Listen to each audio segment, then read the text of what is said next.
Let me ask you this then. You talked about raising your son, and until he gets to secondary school, when he's got male peers, then all the good lessons you teach him will be a great bedrock. But there is this toxicity and pornography, which is in the palm of everyone's hand.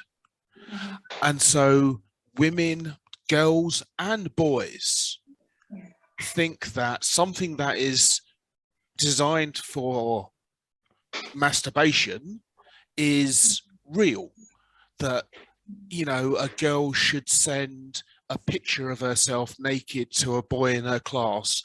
And the thing is that clearly these boys are going to get them to show and brag to their friends.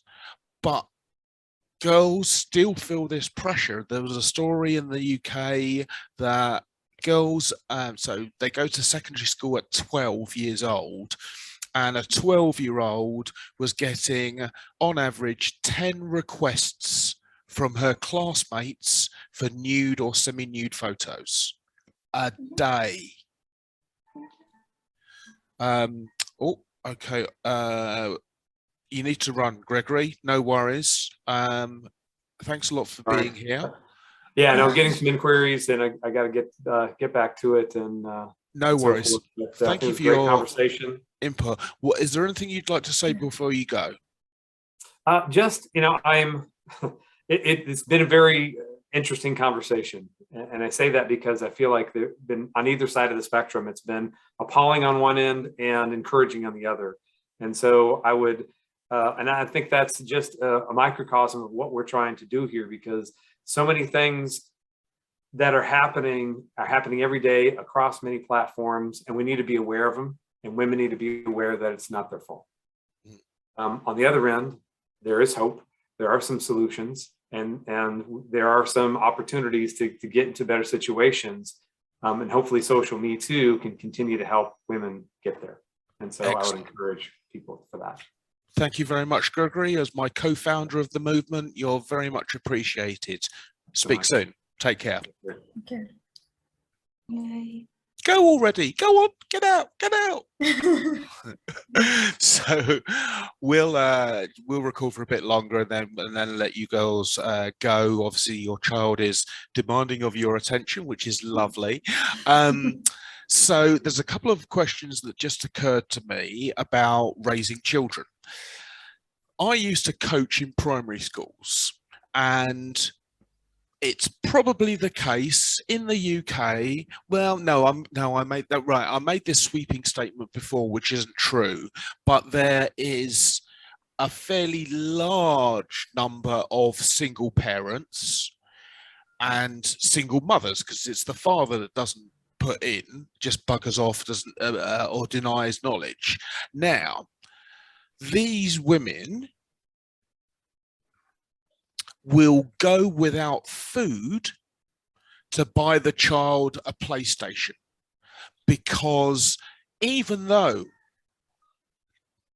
the man might have been doing horrible things as a reason why the relationship broke down, they feel guilty. And so that, I would suggest, codes at the opposite end of the spectrum to what you're doing, Olivia. Because if the boys' experience of women is that they always give them what they want, yeah. When that gets to adolescence, that same expectation must be there. What are we going to do about that? So I think from my point of view, the teachers, if the person, for example, is in school, then the teacher also plays a big role, because we as parents aren't there for that time, which is a long time. For example, sometimes 8 hours a day. We're not around. So we can't monitor them every single second of the day. I can only be plugged in, for example, when I'm at home.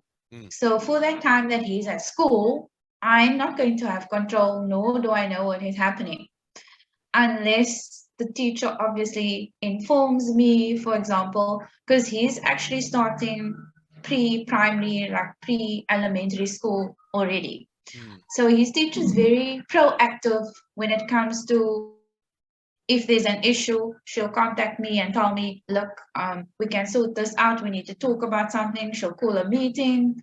And I think that's where teachers are proactive. For example, even the school that I went to, even though it was a public school, the teachers were very on board and involved with the kids.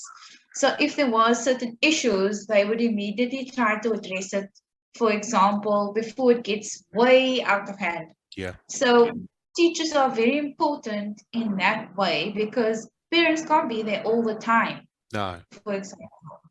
And Asuya, what's your perspective on that idea that so it comes from love and it comes from guilt. And when a woman gives her son everything that he wants without question, I think it must lead to incorrect assumptions about engaging with women. Is that true of your experience? Okay. So I have seen I'll just tell as example of my sister. My sister's now her kid.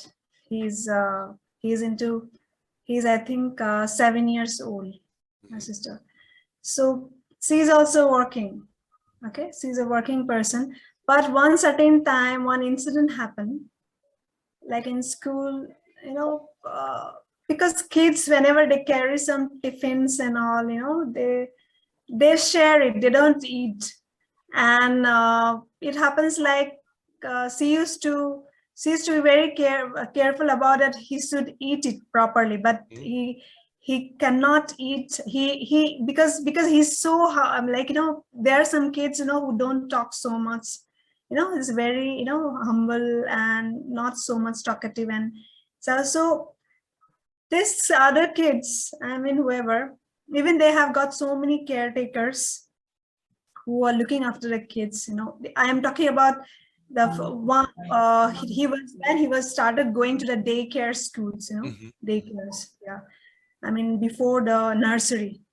So that time there's so many problems happen and he don't get to eat properly, and whenever he comes home, whenever she come and see that he's always gets sick. He always gets sick because he don't eat properly. He's not getting the proper nutritions. So doctor, he used to take the doctor, and doctor said that where did you keep your kid alone somewhere? You are not giving him time. Are you not with him? Then she said, yeah, I am with him, but because I have to go to work. So I put him in daycare. But there sometimes, the daycare people, they are not so much careful about it. No. Because there's so many kids are there, they cannot handle it. And the system is not proper. There's no discipline proper, the way they are handling these things. So there's so many things happen, for raising a kid, it's very difficult thing. I know. Yeah. It's a very difficult for a mother, and mostly when the kid is very small, young, that time mother has got so many problems, and that's why you can see there's so many mothers, they quit their jobs.